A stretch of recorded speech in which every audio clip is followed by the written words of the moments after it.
It's Friday the 3rd of October. I'm at 2025. I'm Graduate House for the Knights of St John Siege of Malta dinner. Just to buy a new camera because I forgot the other one. Anyway, everything's fine. I'm going in here now. Here we are. We're inside. We just had to put someone on. Hi. Hello. Young man. I'm fine, thank you. The pussycats. Pussycats are fine. Good. I've lost one of mine. Now, while I've got the chance, I must put this on camera. Okay. There was this football match last weekend. A what? A football match between some tigers and, lions and cats. Yeah, that's right, that's right. And you know, the big cats mauled the pussycats. Okay. Hello, how are you, darling? But they did, yeah. They did, yeah. That's right. But hey, your cat's okay? Yeah. My cats are fine, yeah. One of... Three. Cheryl, it's Tony. Hi, Cheryl. Are you recording us? Good to meet you. I'm recording you now. Hello. Okay, cheers. Fair enough. Cheers. Oh, hello, how are you? Good. Usually I do photos, but recording. Oh, yes, I do I can't record. say I No. You don't see what's happening. Well, seeing that it's non-alcoholic drinking. I know, get a name, come on, give me a name. Yes. Where do I have to make my own name tag, do I? I'm back in here doing this.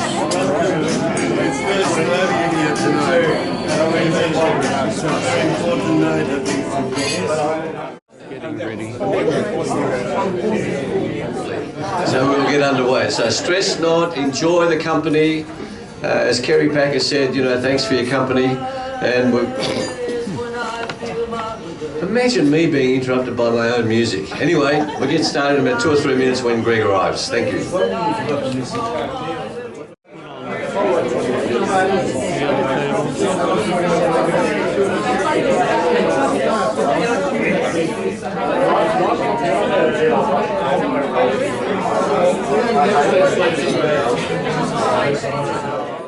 Table at the back of the room. Everybody.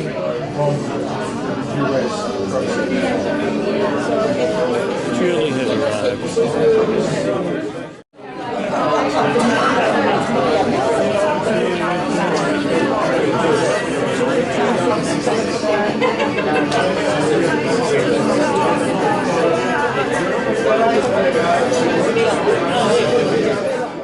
Get the show on the road. How spectacular you look. I'll have to take a photo of this. One of the benefits of being the MC is you get the best view of the house. Look at you, you look beautiful. That's a court suit. Well, what we want to make sure, we take a photo at this time of the night so that you will look far worse at the end of the night. No, you won't. There's not a drinking song. So I'm Charles Covest, just in case you didn't know. Welcome to our annual Siege of Malta commemoration dinner.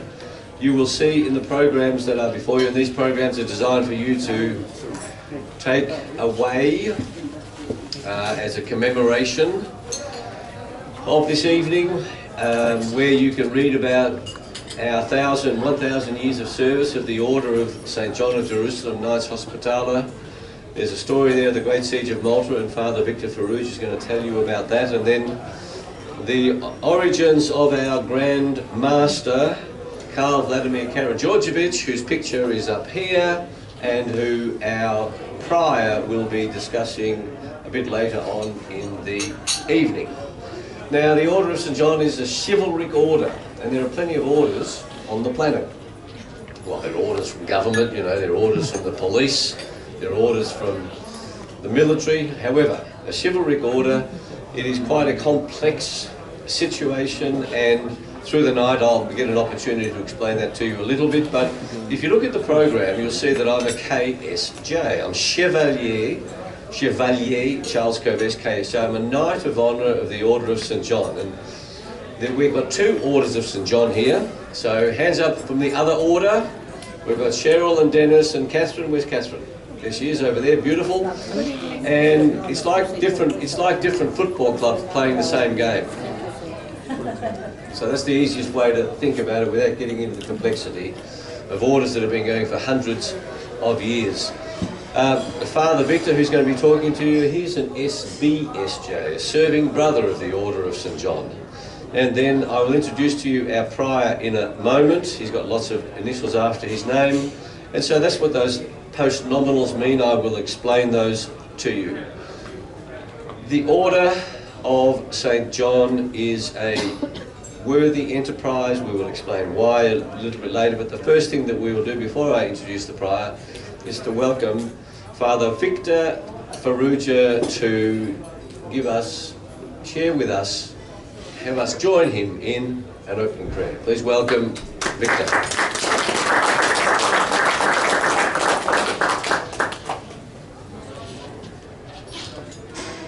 So just a moment to allow our hearts to go beyond that lovely drink on your right hand side and maybe look at a different kind of a spirit. It works okay. Oh, it works okay. Okay, good, fine.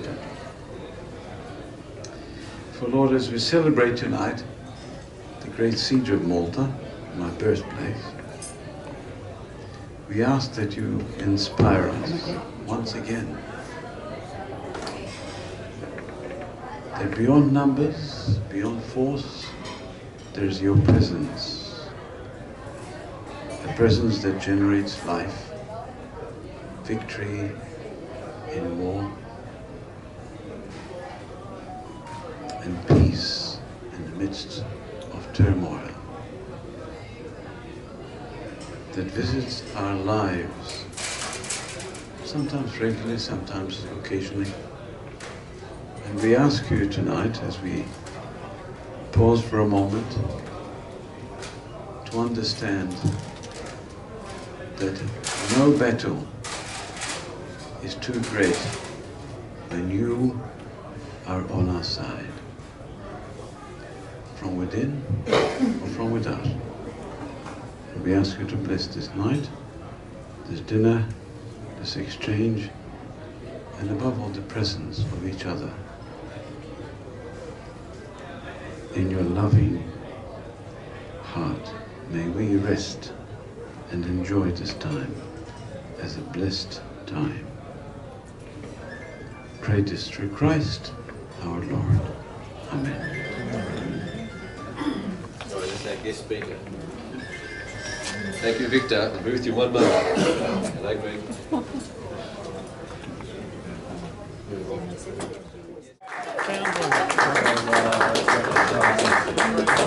Yeah, success all out there, fighting the trees and the animals. Greg and Tracy Sheridan, everybody. Hello. Greg, you sit here beside the man. Big Greg, Tracy will continue with what we're doing. Say hello to everybody.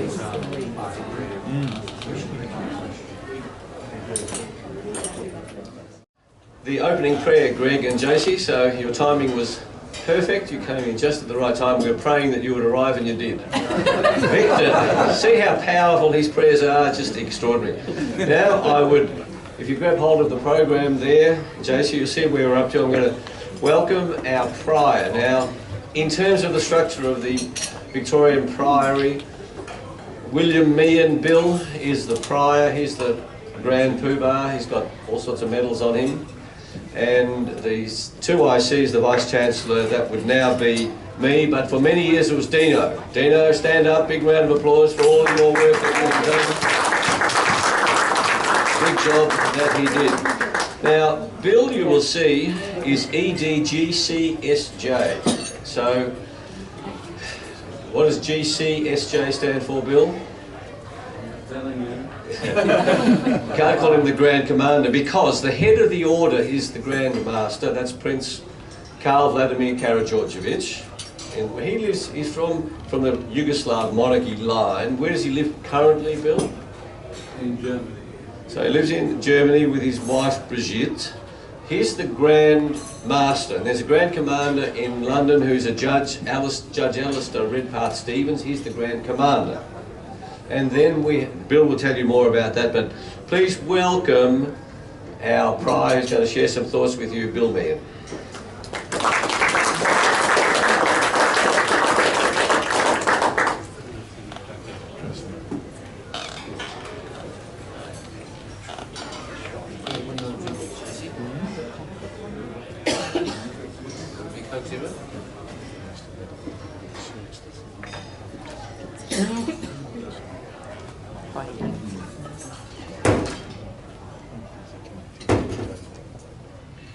This piece is called Welcome to the Guests of the Prior. That's me. So welcome to all of you. Distinguished guests, knights and dames, brothers and sisters, ladies and gentlemen, you're all welcome, and you're my guests tonight. I sat in a church in Vancouver, Canada in 1990, and I was a young man. I'd like to think I was a young man then, a little younger than today. And I was about to be invested for the first time as a Knight of the Order, a Knight of Honour. 3 months passed by, and they told me there was a celebration for the siege of Malta that would take place in the not-too-distant future. This was all fairly new to me, but nonetheless, you know, I was a young member and I went along with all of it. There was certain words that were said during that event that have remained with me forever. Very substantial words and thoughts, and I hope they stay with you as well. That is, the woman who was the the Queen at the time, that's Queen Elizabeth I, made a statement after the enemy had been defeated, and she said, if it had not been for the knights and the defeat of the opposition at the time, we would not have been English speaking, we would not have been Christians. And it's a very interesting thought that it stayed with me then and it stayed with me ever since. It shows how vulnerable we can be. We could easily, there was a huge amount of fighting that was going on at the time, but the fact was that those people who were involved in the siege were able to defend the area and help Europe to stay as it was, as a Christian country. And speaking English.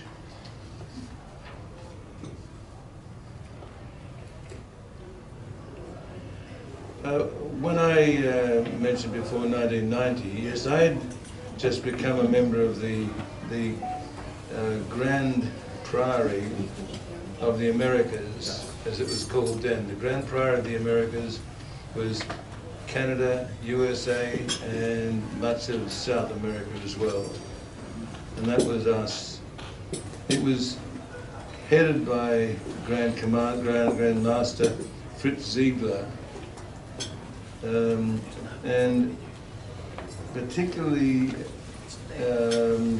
it was a most interesting time for a young man like myself.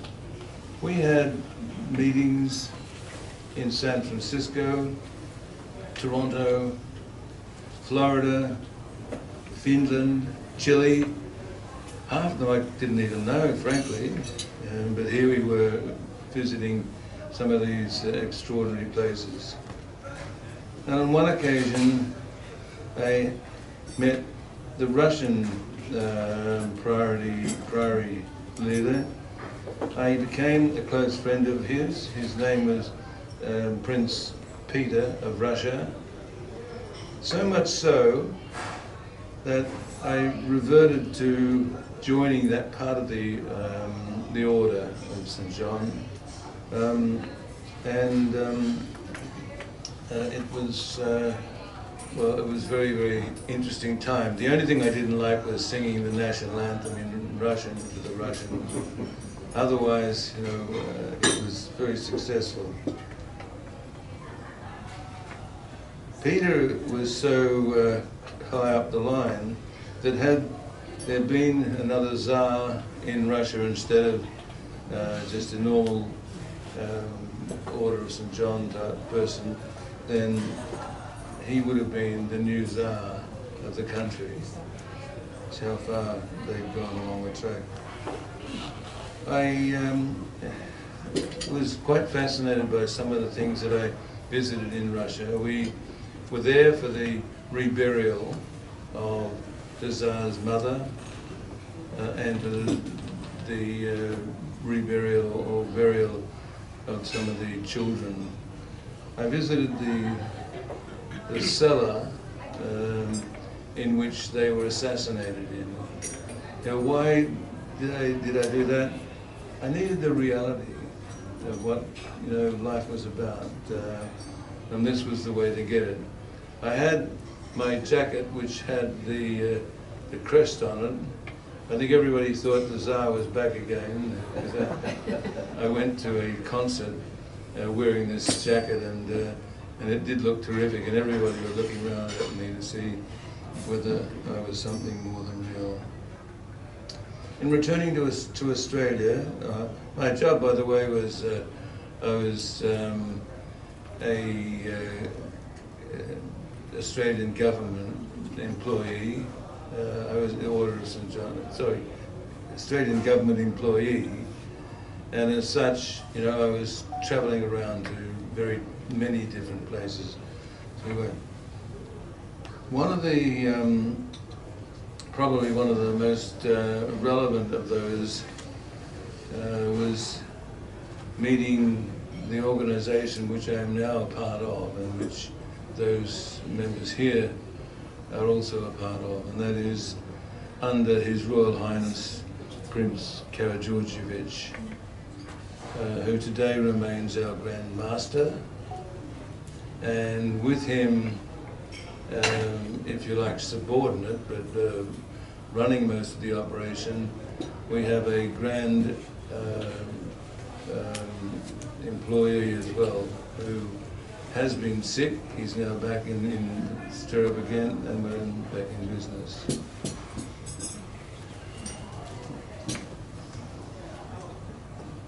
I could go on forever. 2.5 minutes. 2.5 minutes left. Goodness gracious, I've got Goes quickly, doesn't it? 3 hours of presentation. No, I just want to let me close really by saying this is my 35th year of operation in the Order of St. John.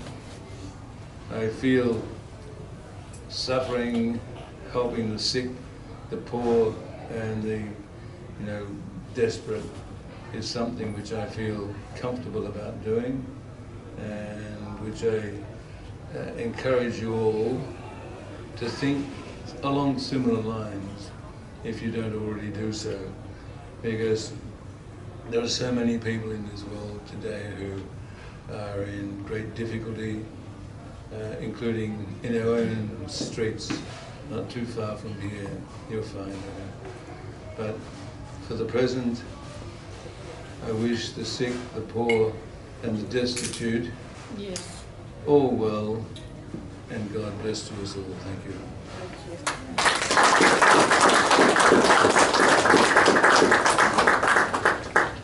Thank you, Bill. And now call on Anthony Clark, he was a Knight of Justice of the Order, to propose a toast to His Highness King Charles III. I'm King Charles IV, just in case you were in any confusion. Come up here, Tony. Is your camera working? Beautiful. And then this will be short, and then we get Father Farouj Victor to give us prepare grace before we eat. But anyway, Tony. All right. Look, I'm very pleased to have the honour of proposing the loyal toast for the great siege of Malta dinner that is taking place this evening at Graduate House. In recent months we've seen King Charles III and his daughter-in-law Princess Catherine making good progress in their cancer battles. And also it is good to see the King and Prince Harry have a meeting recently. It was also good to see Elbow have a meeting this week with the King. About a year ago he removed the role of the Minister for the Repugnant Republic. I think since the accession of King Charles, that Australians are appreciating more and more that we enjoy being a monarchy and that we like the King. People appreciate that we are different to the alternatives and that the monarchy is a unifying force in Australia and throughout those realms that still keep the King. It is now with great pleasure that I say, distinguished guests, ladies and gentlemen, and members of the Order, please make sure your glasses are charged and be upstanding.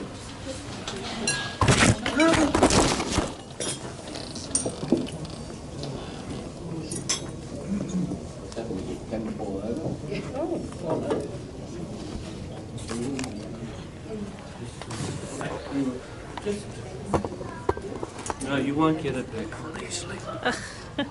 I'll have you. No. Just hold it, yes.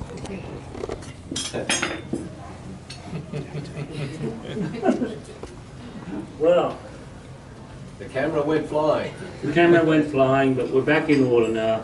So at that point, we're all upstanding, glasses are charged and be upstanding. I give you the loyal toast to the King of Australia, the King. The King. Thank you.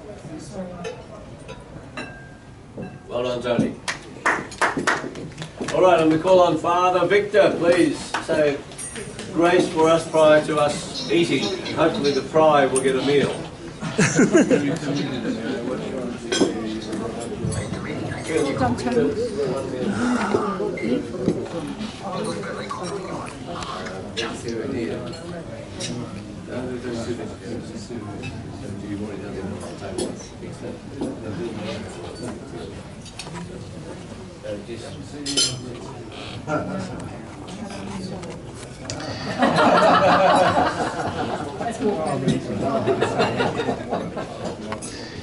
So we call our hearts for a moment, reflecting where we are, or who we are with, as we celebrate this great feast and memory. We ask you to bless this time, Lord, the food we are about to receive, and those who prepared it for us, and those who are serving. But we ask you especially, Lord, to bless this time, that we may truly be touched and nourished by each other's presence and conversation, remembering this great occasion when numbers did not matter, other than the courage of the few to overcome all that would have taken us into the darkness. May you bless this time of sharing. May the food we eat accompany the food of conversation, understanding, and connectedness. We pray this through Christ our Lord. Amen.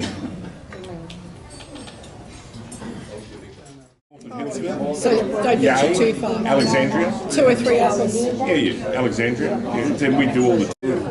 Excellent, good. Well done, Bill. Bill's been here for 15 years, so if anything goes wrong, just look at Bill. Now, that reminds me, He helps. that Charles, Bill is a fan of Ange and the Boss, being a good Greek, correct? But we'll talk more about that later. So we are in some pretty challenging times, everybody, and the Order of St. John does two things. It helps the poor, the sick, the destitute, and it defends Christian principles. Now, here we are commemorating the siege of Malta some 500 years ago. And what was that siege about? Father Victor Farrugia is going to tell us. But we have to consider our willingness to defend Christian principles. And my personal view, not my personal view, but my view, and also my view as Vice-Chancellor of this Priory, is that we need a rejuvenation of Christian organisations standing up to defend Christianity.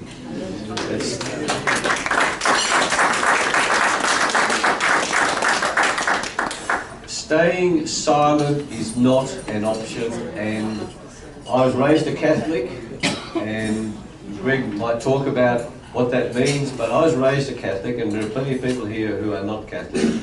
And Victor is a Catholic priest, but I am appalled at the Catholic Church response to the Islamic attacks, the political Islam attacks on our country. And dead, absolute silence from the Catholic Church, from all the Christian churches.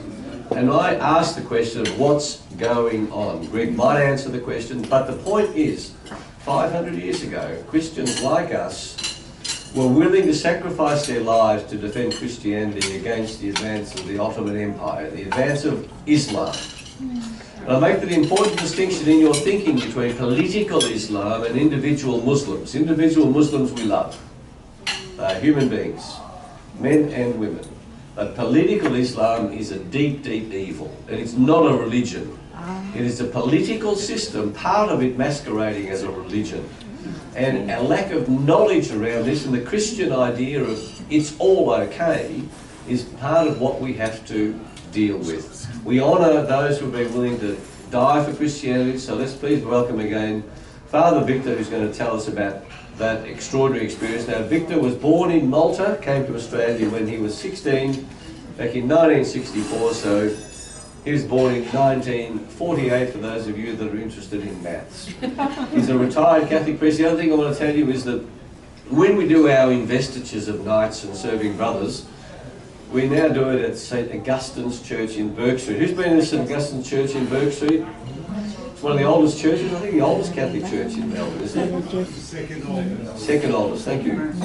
St Francis first. And anyway, I get this, I was an altar boy at St Augustine's Church in 1962 when I was 10 years of age. The Hungarian church was held there, and I was the Catholic priest. The Hungarian Catholic priest was mentor to our family, and for some 7 years I was the altar boy that would be serving there at St Augustine from 1962. So it's wonderful to have the former parish priest, and Victor is now retired, so he's got plenty of time to prepare his speech. Please welcome Victor Perugia.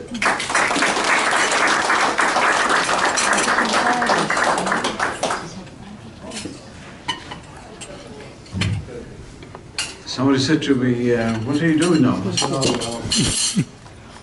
I'm just changing my tyres to low-profile tyres. You'll have to talk, I can't. Because I'm still running, but not quite in the same way as before, and sometimes faster. Because as you get to my age, 77, a bit like the toilet paper roll, it seems to run out quicker as you come to the end of it. Life is a bit like that. But it was a delight really for me to be able at least to say just a few words about this great event that I grew up with. My life as living in Malta till I was about 16. But the history of it, it's just... And knowing that my father was served in the British RAF and served up in Tobruk, Malta did it again in the Second World War, to the point where the Queen gave the George Cross to the whole island.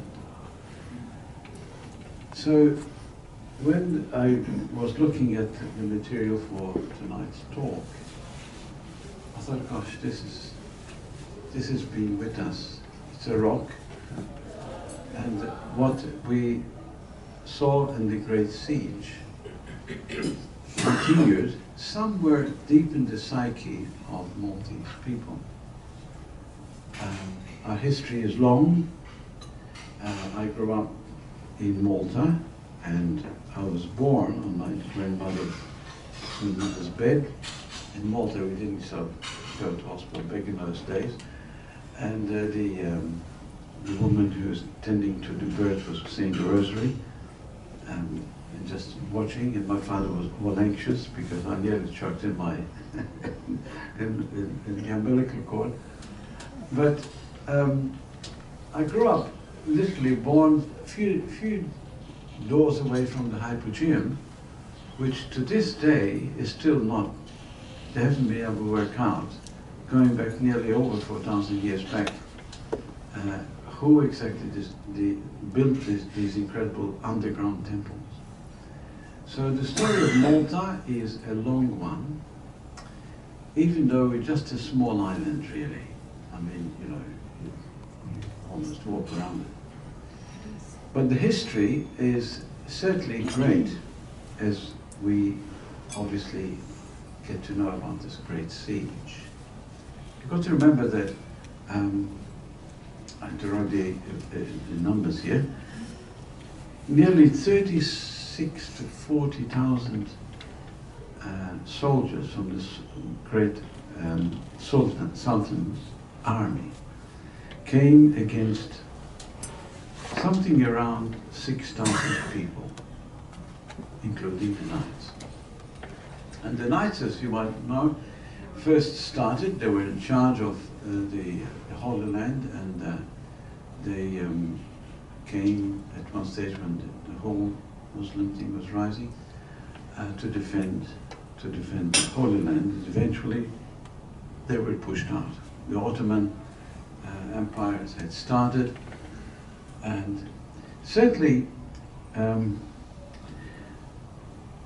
when you think about the knights were pushed out of Jerusalem, they went to Rhodes, and then again the Ottoman Empire was growing powerful in the Mediterranean, and they pushed them out of Rhodes, and they did not have a home to go to.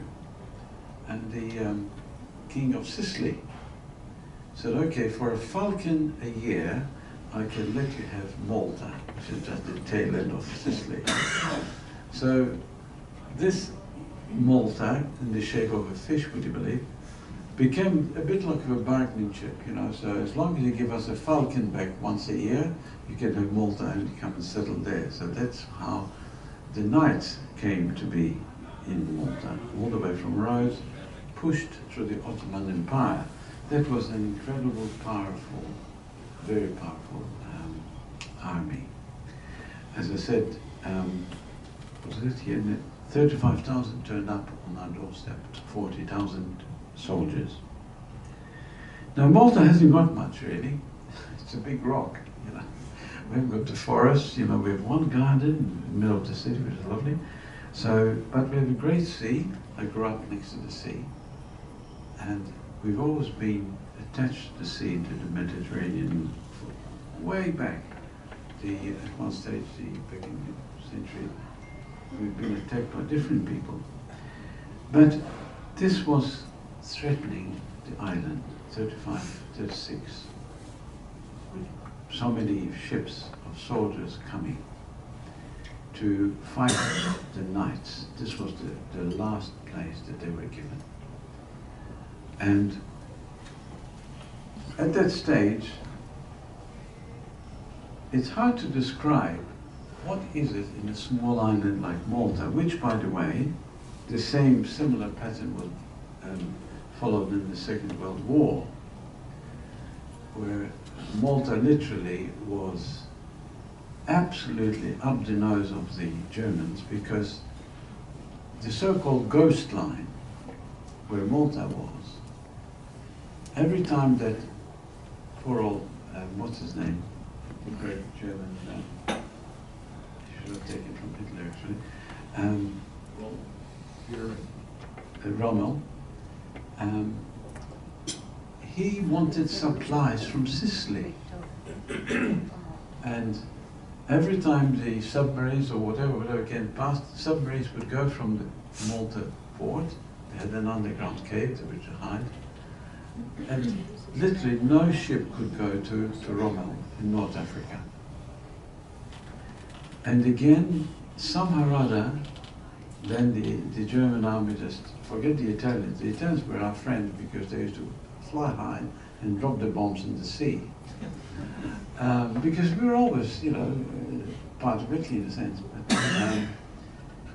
But But this time, you know, they realized that this ghost line from Malta was stopping anything that would try to get supplies to the Germans who were trying to take over North Africa. And it was amazing that this little island somehow was right up the nose of the Germans. And the British used it as a great base. At first, at one stage, the English government was about to give Malta as a bit of a bargain to Mussolini. And thank God they didn't.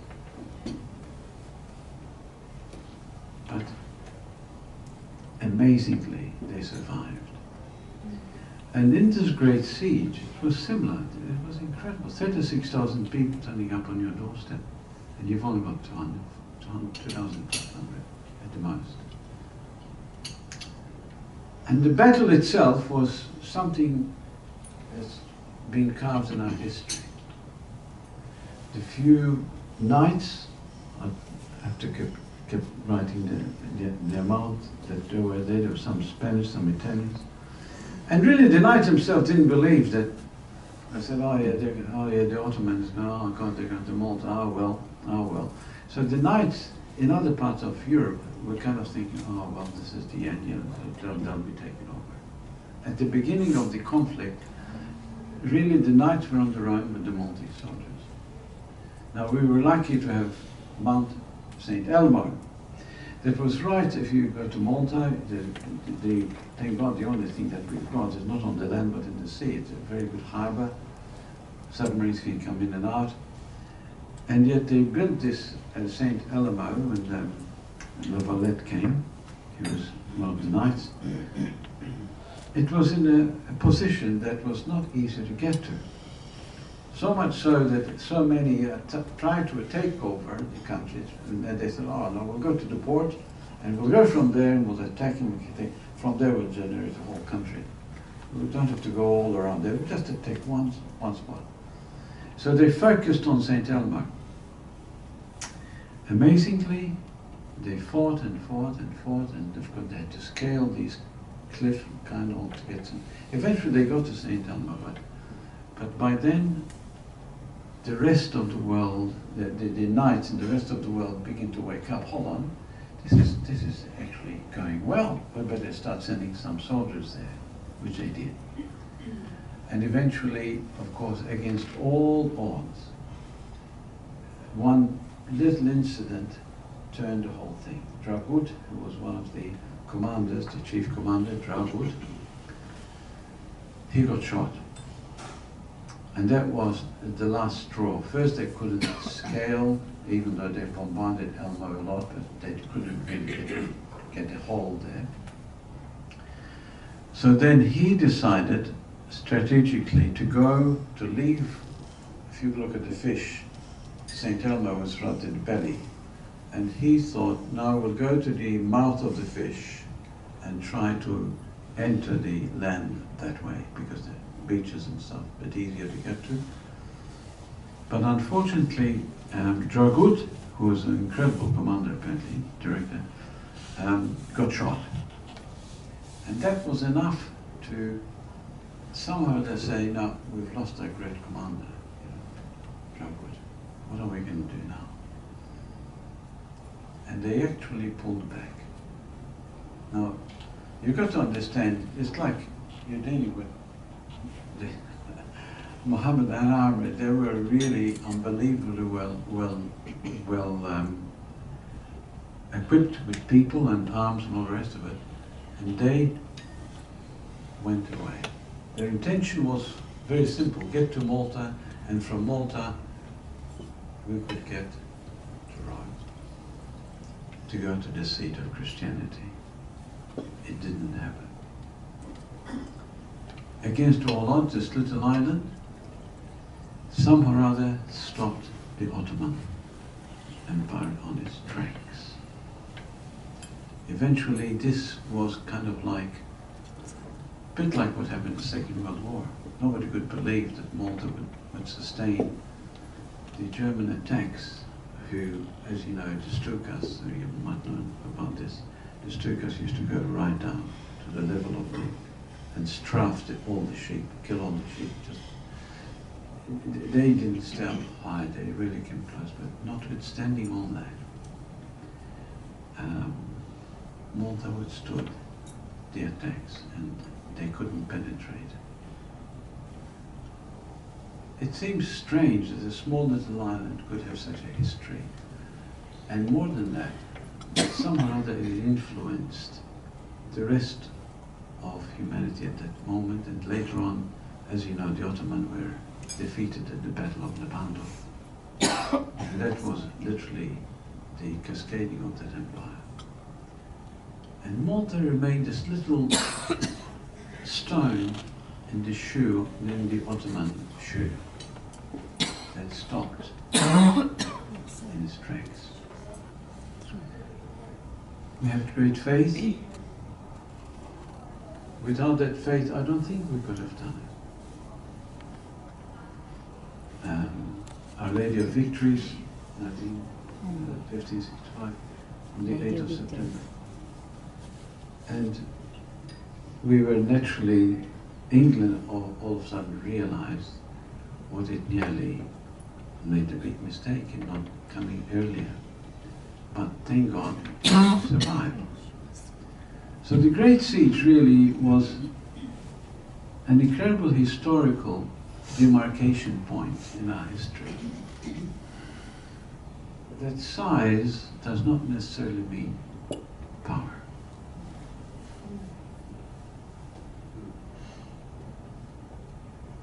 Our greatest achievements in life sometimes are very quiet, very deep, often invisible to the eye that has got no eye for what is true and what is precious. I can't claim that, great strategist or whatever. Don't ask me how. But I know that my parents were in the trenches. My father was in the trenches up in North Africa. And Mum literally, they dug into the rock. They lived inside the rock. The one thing that Malta's got plenty of is limestone. and yet, you can still see today, if you go to Malta, you go underground, under the houses, everybody had their own little passages and stuff like that. So to me, the Great Siege, even though it's somebody else who achieved it, we kind of lived with that sense of size doesn't matter.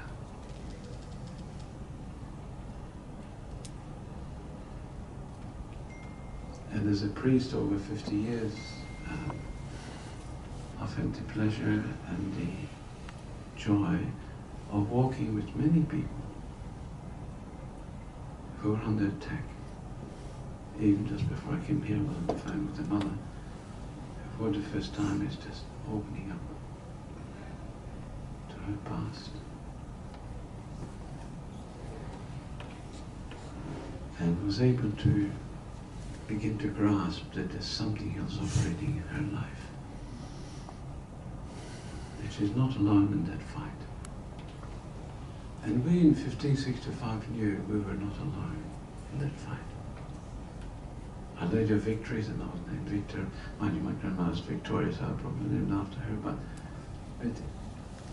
it's not a kind of, I cannot say that it's the kind of, aren't we great? There's something else that's not spoken. Living in Malta, you go to see all the great wars happen and all the rest of it. Walking around where the knights used to have. There is a flavor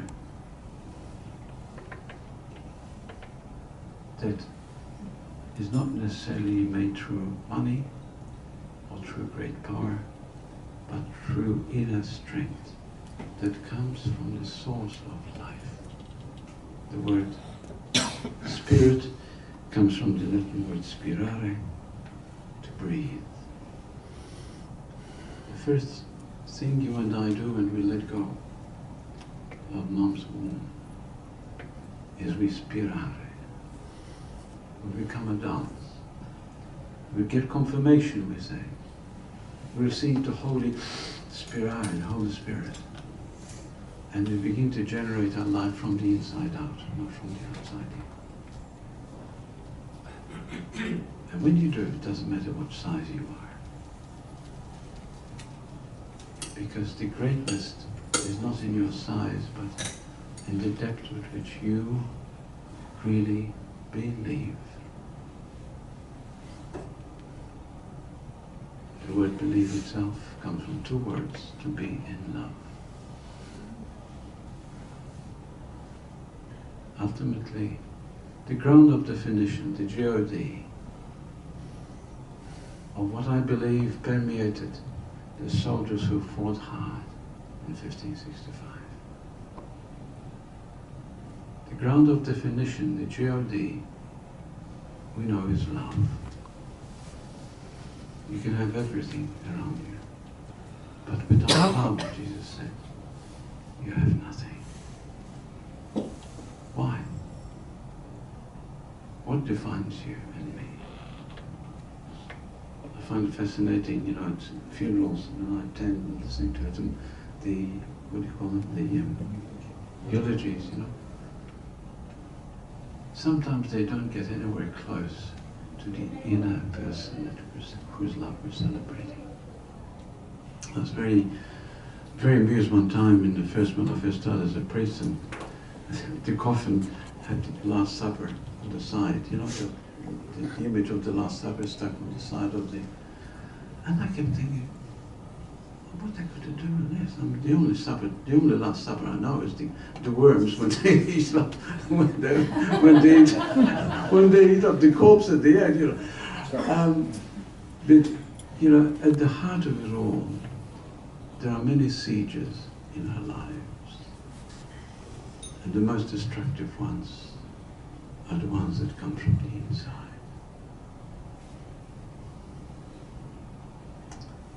And it's lovely to remember this great siege and the memory of the courage of those men and women, which again repeated itself in the Second World War. But the greatest thing to know about this great siege is that whatever power the people who fought was first and foremost that they had won the inside battle against fear and against doubt, and they put their life on the line, as Christ did. So what can I say? When you're under siege, remember 1565. Thank you.